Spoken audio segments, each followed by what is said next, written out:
104 réfugiés ivoiriens au Mali sont rentrés hier en Côte d'Ivoire. Leur retour au Bécaye a été organisé par le Haut-Commissariat des Nations Unies pour les réfugiés et le gouvernement ivoirien. L'État de Côte d'Ivoire a lancé depuis le 23 avril un emprunt obligataire sur le marché financier de l'UEMOA, montant attendu 60 milliards de francs CFA. Les souscriptions se poursuivent après l'investiture de François Hollande hier. C'est au tour de son premier ministre Jean-Marc Ayrault de prendre fonction. La passation de pouvoir avec l'ancien premier ministre et le nouveau s'est déroulée ce matin à Matignon. Mesdames et messieurs, bienvenue et merci de regarder RTI 1. Nous sommes en direct d'Abidjan. Le Haut-Commissariat des Nations Unies pour les réfugiés et le ministère d'État, ministère des Affaires étrangères ont organisé une cérémonie d'accueil des réfugiés ivoiriens de retour du Mali. Ces réfugiés, au nombre de 104, sont arrivés à bord d'un avion du Haut-Commissariat des Nations Unies pour les réfugiés. Honorine Agnigori. Ils ont fui la Côte d'Ivoire pour se réfugier au Mali, précisément à Gao, Tombouctou et Bamako. Une autre guerre les a chassés du Mali pour les ramener en Côte d'Ivoire 2 ans après pour la plupart. Ces 104 réfugiés ivoiriens ont pu regagner une Côte d'Ivoire dans la paix, cette fois-ci grâce au Haut-Commissariat des Nations Unies pour les réfugiés et le ministère d'État, ministère des Affaires étrangères, qui ont organisé une opération de rapatriement par vol pour les sortir de cette situation. Le pays est en train de concéder la paix. Donc cette fois-ci, nous sommes heureux qu'il fuit dans la bonne direction. Il y en aura d'autres, certainement, parce qu'on a encore un millier de réfugiés ivoiriens au Mali. Donc c'est notre première opération, mais je suis certain que d'autres vont suivre. La joie était à son comble à l'aéroport GATR d'Abidjan ce matin pour les réfugiés qui retrouvent leur pays. Ne dit-on pas que l'on est mieux que chez soi? On est très content de se retourner au pays. Très contente. La Côte d'Ivoire me manquait beaucoup, énormément. Je suis vraiment très heureuse. Le service d'aide et d'assistance aux réfugiés et apatrides au Sahara était présent pour les accueillir et se charge de leur réintégration. On s'occupe de la gestion des réfugiés, de la gestion des personnes vulnérables en général. Mais ils arrivent, on les reçoit au Sahara, il y a un suivi après, histoire de les réintégrer soit dans l'administration, soit dans leur administration d'origine. Depuis le début de l'année 2012, plus de 5000 réfugiés ivoiriens ont été volontairement rapatriés par le Haut-Commissariat des Nations Unies pour les réfugiés en provenance de la sous-région.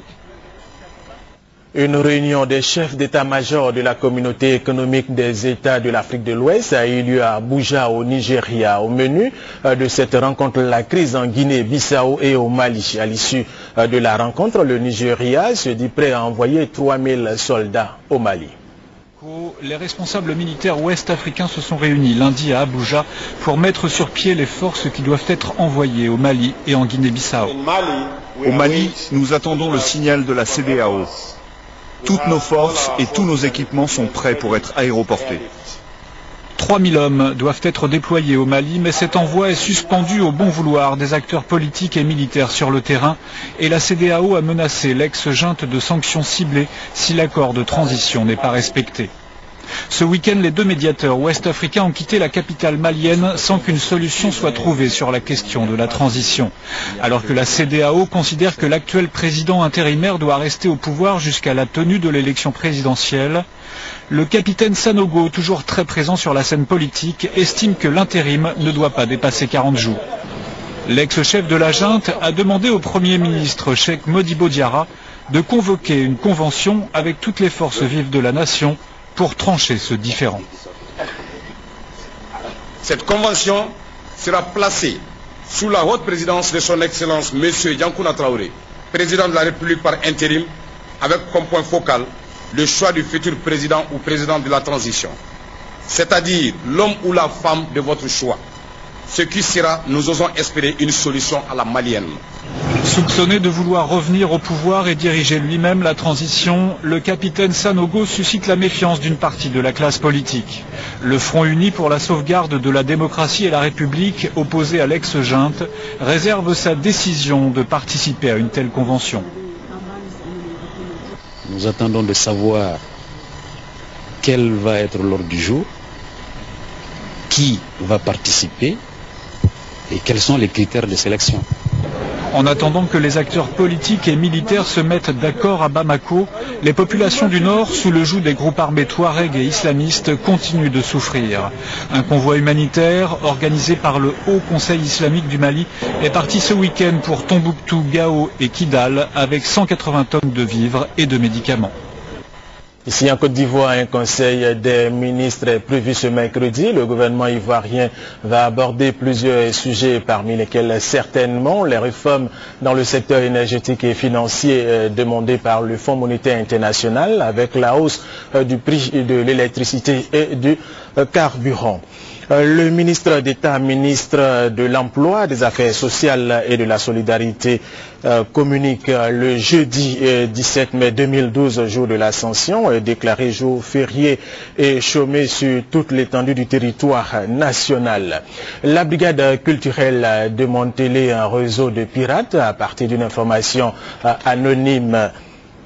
Elle est allée prendre en flagrant délit 3 individus dans leur résidence à Djamé Indénié. Ce coup de filet a permis à l'équipe du commissaire Diarachouba Idrissa de faire une importante saisie de plusieurs copies de disques et de matériel de production. Guessambi et Thomas. Le profil plus que bas dans les locaux de ce commissariat. La course à la piraterie s'achève certainement aujourd'hui pour Félix et ses 3 acolytes. Ils ont été pris en flagrant délit de reproduction d'œuvres sans payer les droits d'auteur. La brigade culturelle qui a opéré ce beau coup de filet a fait une importante saisie. Plusieurs copies frauduleuses de disques de films et d'œuvres musicales. Parmi ces copies, on peut aisément reconnaître les produits estampillés RTI, notamment la production Bonjour 2012. À côté des copies, l'arsenal de reproduction, des appareils d'une capacité de reproduction vertigineuse. Ils ont des tours. Les tours, ce sont des graveurs multiples, où il y a au moins 10 à 20 graveurs. Et ils vous sortent des CD, une quantité incroyable de CD en moins d'un temps record. Nous avons pris le patron, puisque celui-même, le pirate même qui grave avec ses initiales aussi les pochettes, a été interpellé. Donc on peut dire que nous sommes arrivés quand même au bout de la chaîne.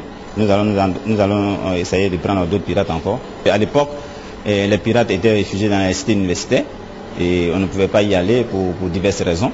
Et aujourd'hui, ils sont disséminés au sein de la population. Ils sont dans les domiciles privés, ils louent des studios où ça donne à cette activité-là. Donc on nous demandait aux populations, ils savent très bien, les pirates sont leurs voisins. Donc on nous demandait d'avoir une attitude citoyenne, et celle de dénoncer ces personnes-là qui faussent la culture ivoirienne. En attendant d'évaluer le préjudice que cause cette pratique, les 4 pirates ont été mis sous verrou pour répondre devant la justice de leurs actes. L'agence des télécommunications de Côte d'Ivoire a organisé une journée dédiée aux femmes et aux jeunes filles, objectif visé par la TCI, les intéressés au métier des technologies de l'information et de la communication. Patricia Oumou. Journée porte ouverte à l'agence des télécommunications de Côte d'Ivoire. Invité principal, des jeunes lycéennes venues de Yopougon, Cocody, Bingerville et Plateau. Le but étant de les encourager à faire carrière dans le domaine des télécommunications. Selon les responsables de l'ATCI, la présence de la gente féminine dans ce corps de métier a connu de 1980 à aujourd'hui une régression de 35% à 20%. Il faut donc rectifier le tir, inciter les femmes à se tourner vers les métiers des TIC. Les filles sont aussi capables de surmonter, de transcender dans ce domaine que les jeunes garçons. Souvent, c'est vrai qu'on se dit que c'est compliqué, manipuler les machines, vous voyez les portables, quand une nouvelle machine arrive à la maison, c'est plus réservé, on pense plus que c'est l'homme qui doit manipuler, qui doit gérer. Mais aujourd'hui, avec les techniques de la communication, les nouvelles techniques, je crois que c'est beaucoup plus développé et les filles ont leur rôle à jouer, elles peuvent. Les jeunes élèves dévoilent déjà leur ambition de s'investir dans les filières du numérique, dont les débouchés sont divers selon l'ATCI. Je vais être un ingénieur en informatique. Pour ça, il me faut d'abord un bac scientifique et ensuite, après mon orientation, je pense que tout va se faire. Pour ces journées nationales des télécommunications qui s'ouvrent, La Côte d'Ivoire peut se vanter de prendre en compte dans son projet de développement des TIC la question genre. Visite aux familles démunies et mal logées dans les quartiers précaires. Voici comment le ministère de la Famille, de la Femme et de l'Enfant a décidé de marquer la journée internationale de la famille célébrée chaque 15 mai de l'année. Hier à Tekoubé et à Gobelé, en sous-quartier de Cocody, la ministre Raymond Goudou Kofi et son équipe ont apporté réconfort et ont fait des dons aux familles. Marie-Laure Ngoran. Pour cette célébration, il fallait braver la pluie, passer par ce chemin. Le ministère de la Famille, de la Femme et de l'Enfant a choisi les quartiers précaires pour marquer cette journée internationale de la famille. À Tekoubé et Gobelé, un sous-quartier de Cocody ne sont donc pas des choix fortuits. Les familles vivent dans des conditions difficiles. Elles sont démunies et mal logées. Alors, cette visite surprise du ministère est un véritable réconfort. Des dons en vivres et non-vivres ont été faits. Je suis venu voir, c'est terrible. Ce n'est pas normal que des êtres humains vivent dans de telles conditions avec tous les risques que cela encourt. En tant que ministre de la Famille, de la Femme et de l'Enfant, j'ai supplié les familles qui étaient là. Je leur ai dit, il faut qu'elles acceptent de partir de là. C'est vrai qu'on s'attache à son lieu d'habitation, mais quand c'est dangereux, on n'y reste pas. Quitter ces lieux pour des abris plus sécurisés. Un message déjà entendu par les populations des quartiers précaires. Des populations qui savent qu'elles côtoient la mort en habitant ces quartiers menacés d'inondations dues à la saison pluvieuse. En tout cas, c'est dangereux. C'est très dangereux même. C'est parce qu'on n'a pas les moyens qu'on est là-bas. Et le ministère de la Famille, de la Femme et de l'Enfant veut convaincre les familles des quartiers précaires à quitter ces endroits pour des abris plus sûrs. Le premier forum économique du patronat ivoirien a ouvert ses portes hier mardi à Abidjan. Il va durer 2 jours. Il se tient à l'espace Serae UEMOA au plateau et a pour thème mécanisme innovant et alternatif de financement du secteur privé. Hugues Hervé Blé. Une rencontre nécessaire qui permettra à la communauté des affaires de trouver des réponses aux sujets qui les préoccupent. Ce forum sur le financement l'est pour le président de la Confédération générale des entreprises de Côte d'Ivoire. Les dirigeants d'entreprises participant à cette rencontre ont à cœur de trouver ensemble des mécanismes innovants et alternatifs de financement du secteur privé. Les taux d'intérêt sont très élevés par rapport aux taux d'intérêt qu'on trouve ailleurs. L'inflation réelle est à un certain niveau qui oblige le banquier à avoir un taux d'intérêt supérieur à l'inflation. Voilà le vrai problème. Une relance économique axée sur l'innovation financière, de nouveaux produits financiers, de nouvelles technologies financières et des offres diversifiées. De tout ça, le patronat ivoirien débat depuis ce mardi à Abidjan avec le soutien du gouvernement. Nous savons tous que la problématique du financement du secteur privé en Côte d'Ivoire et partant le système bancaire de notre espace communautaire et plus spécifiquement le système bancaire ivoirien mérite une haute attention. Il est important tous qu'on s'asseye, qu'on regarde donc la situation pour que des solutions soient apportées. Les petites et moyennes entreprises sont peu structurées. Le système bancaire ivoirien finance difficilement le secteur privé. Pour la CGECI, il s'agit de changer cette donne. Le forum économique du patronat ouvert ce matin et appelé à devenir une institution devrait y contribuer. L'État de Côte d'Ivoire a lancé le 23 avril un emprunt obligataire sur le marché de l'UEMOA, montant attendu 60 milliards de francs CFA. À quoi va servir cet emprunt obligataire? Quel est le taux de cet emprunt et sa durée? Suivant les explications de Jean-Jacques Kwameala. Lancé le 23 avril dernier par l'État de Côte d'Ivoire, l'emprunt obligataire émis par le Trésor public a pour objectif de rechercher 60 milliards de francs CFA sur le marché financier de l'UEMOA, Union économique et monétaire ouest-africaine. L'opération va permettre à l'État de Côte d'Ivoire de financer une partie des investissements prévus dans le budget 2012 et estimé à 620,3 milliards de francs CFA en vue de faire face à la reconstruction post-crise et à la lutte contre la pauvreté. Depuis ces 20 dernières années, les infrastructures réalisées en Côte d'Ivoire n'ont pas été entretenues. Quand vous regardez aujourd'hui le réseau routier, il est défectueux. Quand vous levez le regard au niveau du plateau, le décor est triste.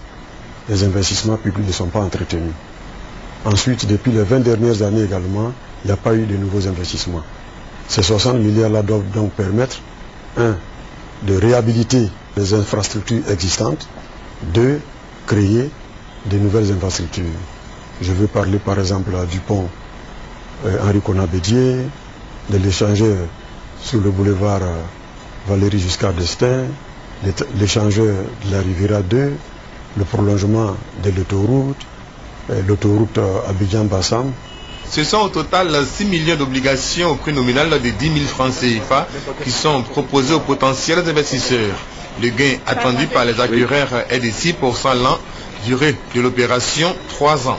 À une semaine de la fin de l'opération TPCI, 6% en 2012-2015, le directeur général du Trésor et de la comptabilité publique a invité les potentiels investisseurs à souscrire, car c'est un placement sûr. Il s'agit d'un placement très intéressant. L'État rembourse votre mise, donne les intérêts de 6% d'une part, et d'autre part, vous ne payez pas d'impôt là-dessus. Sur la place, dans la sous-région, il n'y a vraiment pas meilleur exemple. La date butoir de l'emprunt obligataire est fixée au 22 mai 2012.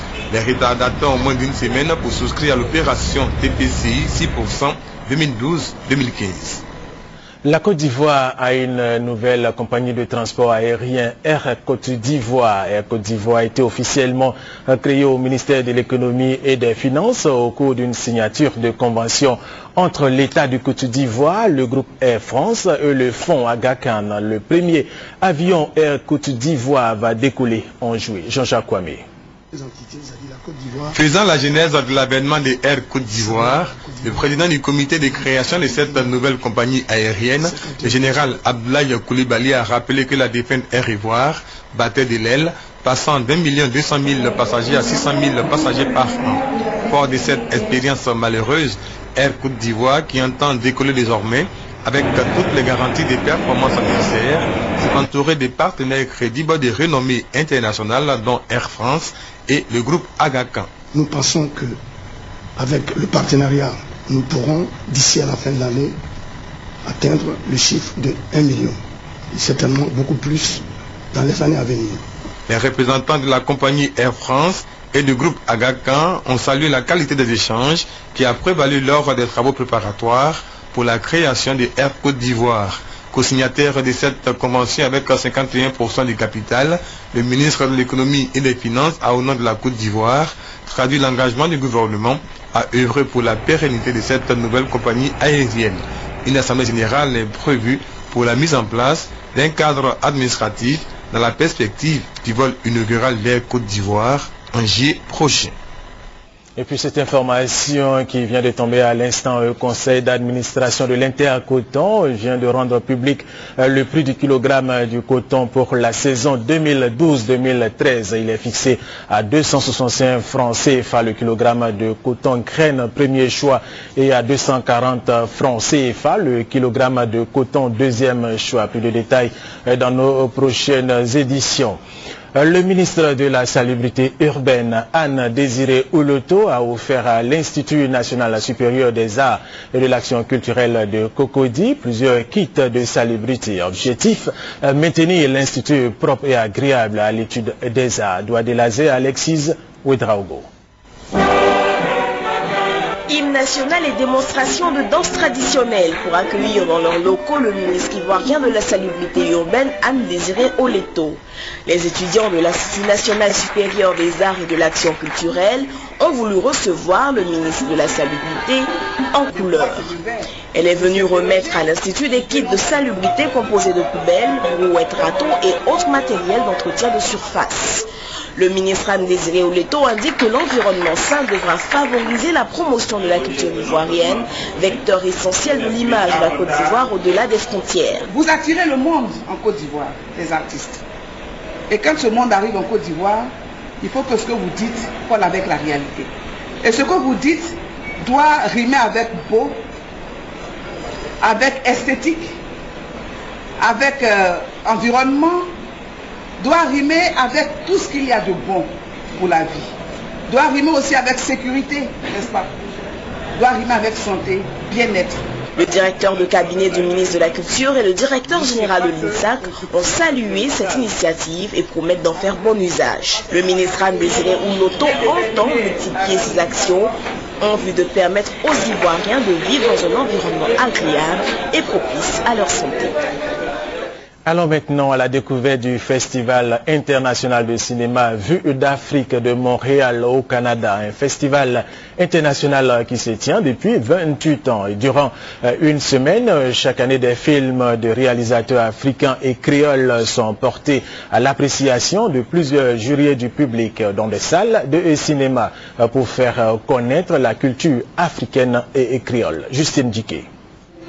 Le Festival international de cinéma Vue d'Afrique de Montréal au Canada existe depuis 28 ans et c'est une initiative de Gérard Lechêne, un journaliste canadien amoureux de l'Afrique, en collaboration avec des cinéastes africains et créoles vivant au Canada. Il y avait des artistes ici, des cinéastes, qui avaient produit des films et qui voulaient les présenter, ou qui voulaient amener ici leurs collègues cinéastes, réalisateurs, pour qu'à leur tour ils puissent présenter leurs œuvres. Donc ça a été très rapidement un très grand succès. D'abord parce que les gens voulaient venir et aussi parce que les Québécois voulaient les voir. Il se veut une occasion unique de partage de la culture africaine et créole du Canada et d'ailleurs à travers l'art cinématographique. C'est un haut lieu de rencontre et de découverte où plusieurs longs métrages, courts métrages, séries et documentaires de producteurs et réalisateurs africains et créoles en compétition sont projetés dans des salles de cinéma. Une dizaine de prix sont décernés aux meilleures productions. Ce sont entre autres le prix Radio-Canada de la communication interculturelle, le prix Notre Afrique de la meilleure actrice ou du meilleur acteur, le prix des droits de la personne et le prix de l'Organisation internationale de la francophonie dans la catégorie Afrique Connexion, où des longs métrages, courts métrages et séries sur la jeunesse africaine sont en compétition. J'ai entre autres avec mes collègues, on va dire, choisi de programmer Teenager en ayant vu la série, je pense que c'est sur le site de TV5 que j'ai vu la série, on a vu le premier épisode, le deuxième, on en a vu d'autres par la suite. Puis là on est rentré en contact avec Martika Productions, donc Jean-Hubert Nankam, qui nous a gentiment envoyé des screeners pour qu'on puisse regarder ça ensemble. Et puis voilà, et puis finalement c'est super qu'on puisse programmer Teenager dans la programmation série de Vue d'Afrique.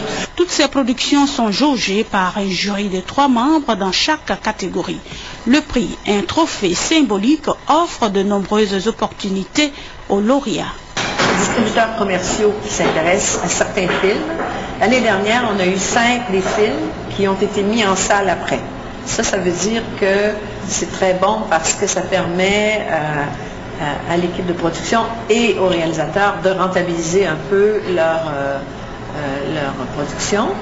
Et ça permet à nos réseaux de distribution de faire connaître ces films-là. Parce que quand ils les achètent, c'est pas seulement pour Montréal, c'est pour tout le Québec, ou je dirais même tous les salles de cinéma francophones. Donc souvent ça déborde le Québec, ça s'en va en Ontario français, dans les provinces maritimes, parfois même aux États-Unis, dans les États du Nord, où il y a des populations francophones. Cette 28e édition du Festival international de cinéma Vue d'Afrique de Montréal au Canada aura mis en compétition une centaine de films.